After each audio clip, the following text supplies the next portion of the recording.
soqqani soqqa ko'rib degani ham paydan qolmaydigan o'q-ukalarni sizlar uchun bitta zo'r variant topib qo'yganman. Assalomu alaykum. Qulay manzilda bugungi obzorimizda Yunusobod tumani Alayskiyda bo'ladi. 160 kvadrat dupleks kvartirani obzoriga kelganmiz. Qaranglar, remontlari shikarni, normalniy pul tiqib qo'yishgan. Mana bu yoqda bitta mehki zona qilib qo'ysa bo'ladi. Mana bu yerda dushovaya sanuzel. Mansardani o'zini kirib chiqarish eshigi bu yoqda. Qaranglar balandligini, patologlarni. Xo'p, mana bu yoqga bitta spalna tushadi. Ko'rishingiz mumkin. Ozgina bardakka ahamiyat bermaysizlar. Mebellar oxirigacha o'rnatilmagan. Mana bu yerda spalna uchun dushovaya.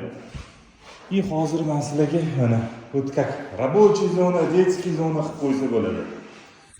O'rtoqlar, xo'p, hozirlarga pastki qavatni ko'rsataman. Pastki qavat ham ancha qiziq. Mana bu yoq zinalardan xushamiz.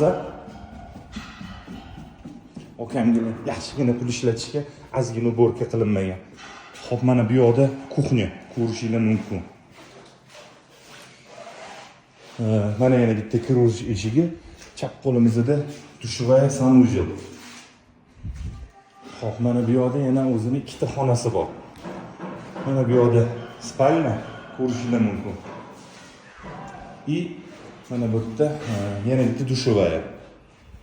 Xo'p, mana bu yoqda как гостевая комната, zal. Shikarniy remont, qaranglar. Okalar, ushbu kvartirani $240,000 startoviy narx baholayapmiz. Yana ustida ozgina kelishadigan joylari bor. Kimga shu xonadonimizda ma'qul kelgan bo'lsa, pastda opsiyaniyada barcha ma'lumotlarni qoldiramiz.